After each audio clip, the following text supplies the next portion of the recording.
Então, Dezão, eu já tô torrando uma ticaca e mandei comprar 2 litros de cana de cabeça pra nós beber até ficar sem pai e sem mãe. Acorda, infeliz. Tá prestando atenção no que eu tô dizendo, não é? Eu dou valor a você, 10 anos. Eu tava aguando as plantas aí do nada deu vontade de tomar um, homem. Por isso que eu chamei você pra vir aqui. Eu comprei logo as coisas. Hoje é dia de maldade, 10 anos.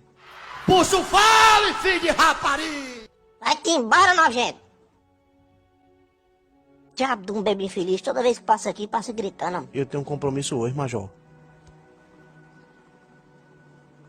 É foda. Tá certo. Mas homem vai deixar eu bebendo sozinho. Eu vou pegar uma nega hoje, Major. Tô ficando com nega Sebastiana.